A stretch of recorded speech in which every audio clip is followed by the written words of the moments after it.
Welcome, everyone, to our weekly huddle. All right, this last weekend, Nick kicked off chapter 7 of the Gospel of Mark. We are almost done with the first volume of Mark before we take a break for our Christmas series. And Nick did a great job walking us through the tension between Jesus and the Pharisees, their preoccupation with the traditions at the expense of really obeying and honoring God from their hearts.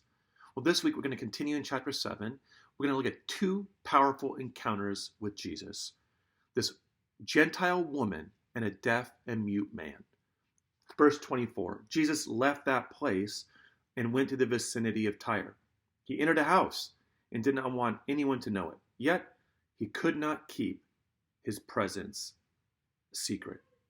Presumably, Jesus is trying to get away from the crowd to rest and to invest in his disciples and pour into them his important lessons and teachings. But there's something important about this verse to understand the rest of what goes on in this passage, in particular, the way that Jesus interacts with the Syrophoenician woman.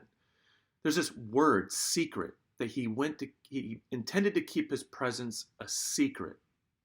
Now, when have we seen Mark use that word in his gospel? I want to encourage you to go dig around and see when was the last time that Jesus talked about a secret, when he talked about something hidden yet meant to be disclosed. I want to encourage you, go dig, do some research, because understanding what Jesus said there is going to help us understand what he's doing here with this Gentile woman, because this Gentile woman story is a very powerful but challenging story, and the way that he interacts with her. And I want to encourage you, dig into this passage before we get to the weekend service. Verse 27, he says, "Let the children eat all they want." He told her, "For it is not right to take the children's bread and toss it to the dogs." Why is Jesus talking to her like this? What does he mean? Well, we're going to dig into that. And this passage has a lot to say to us about how we draw near to God.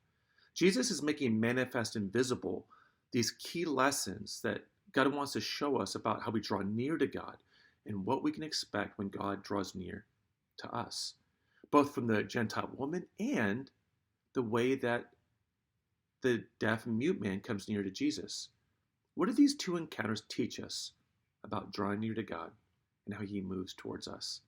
I can't wait to see you this weekend. I want to encourage you, think of somebody in your life that maybe doesn't yet know Jesus and invite them, because it's going to be a great weekend for people who are exploring spiritually, maybe are checking things out with God, to understand what it looks like to draw near to God and to experience God coming into their life. Look forward to seeing you this weekend. I'll see you soon.